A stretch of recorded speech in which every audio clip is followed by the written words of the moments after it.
Alors,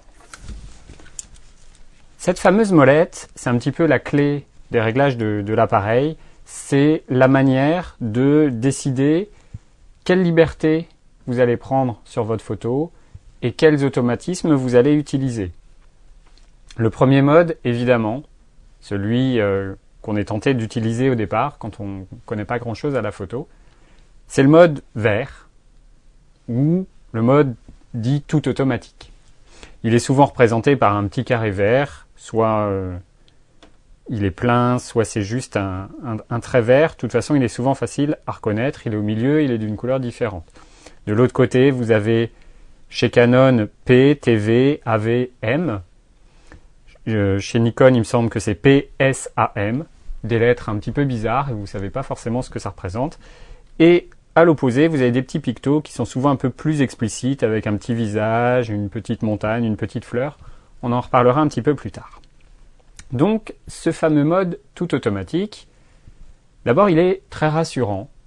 Et je vous l'ai déjà dit lors d'un autre cours, ça vous permet un petit peu de découvrir le monde du réflexe sans avoir sur les épaules le lourd poids de l'ensemble des réglages.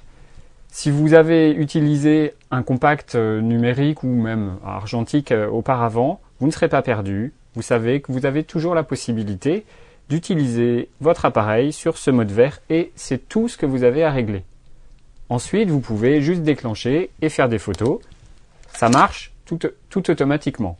S'il y a un manque de lumière, le boîtier va sortir le flash et le flash sera déclenché pour assurer une photo nette, correctement exposée.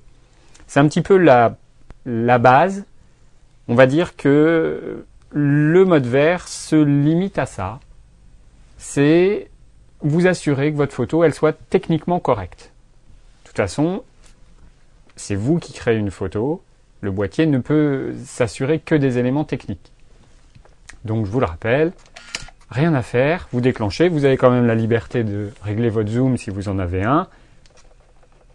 Quand vous déclenchez, voilà, l'appareil fait tout le reste. Là où c'est un mode qui n'est pas, on va dire, génial, parce qu'on pourrait se dire, j'ai acheté très très cher un super boîtier, normalement il a tous les automatismes pour m'assurer des meilleures photos possibles à chaque fois. Il est super intelligent, il a analysé, là il n'y a pas assez de lumière, là il y en a trop, je fais tel réglage tout seul, je sors le flash s'il y en a besoin. En réalité, vous découvrirez que ces automatismes ont des limites. D'abord parce que votre appareil n'est pas si intelligent que ça. Et comme je le disais, il ne peut assurer qu'une qualité technique de l'image. Et vous verrez que c'est pas forcément la technique qui fait 100% de l'image, loin de là. Ce qui est un petit peu rassurant quand même, parce que ça veut dire que vous avez quand même la liberté et que c'est vous, derrière l'appareil, derrière le viseur, qui créez une bonne partie de l'image. Donc, ces limites, elles sont importantes. Et ça veut dire que le mode tout automatique ne sera pas forcément idéal tout le temps. Par exemple, voilà, je suis en intérieur, la lumière n'est pas très très forte ici.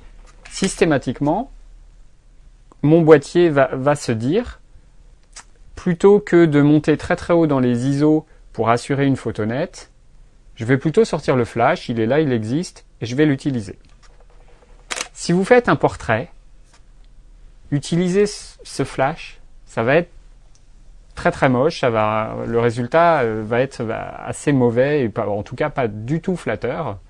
Et du coup, votre mode tout automatique, ce ne sera pas révélé le mode idéal à utiliser pour ça. C'est pour ça, justement, qu'on a toute une molette avec beaucoup de réglages différents. Et donc, on va tourner d'un cran et découvrir le fameux mode P, qui est un mode vert, mais qui vous laisse un petit peu plus de créativité.